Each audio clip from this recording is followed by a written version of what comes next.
stricken to death by the touch of that gloom brooding over a crowd of men.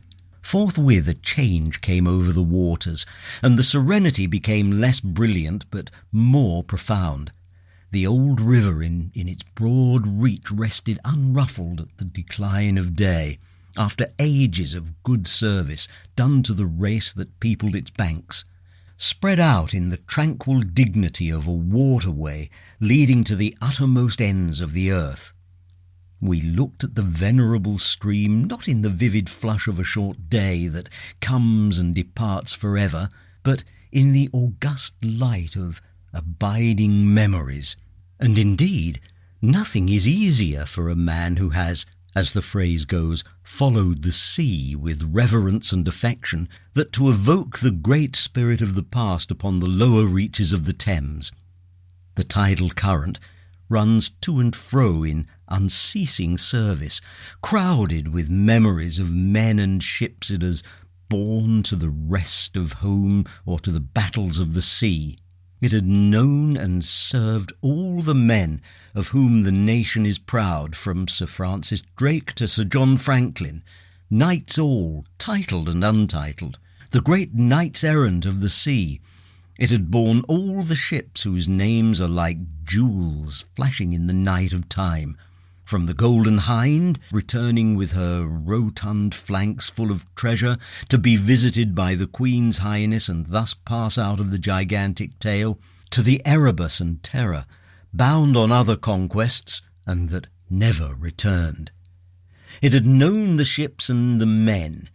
They had sailed from Deptford, from Greenwich, from Erith, the adventurers and the settlers, kingships and the ships of men on change, captains, admirals, the dark interlopers of the Eastern trade and the commissioned generals of East India fleets, hunters for gold or pursuers of fame. They had all gone out on that stream, bearing the sword and often the torch, messengers of the might within the land, bearers of a spark from the sacred fire. What greatness had not floated on the ebb of that river into the mystery of an unknown earth? The dreams of men, the seed of commonwealths, the germs of empires. The sun set. The dusk fell on the stream, and lights began to appear along the shore. The Chapman Lighthouse, a three-legged thing erect on a mud flat, shone strongly.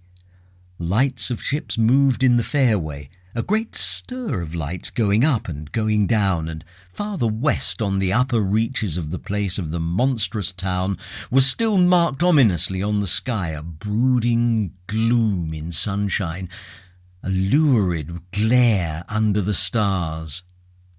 "And this also," said Marlow suddenly, "has been one of the dark places of the earth." He was the only man of us who still followed the sea. The worst that could be said of him was that he did not represent his class. He was a seaman, but he was a wanderer too.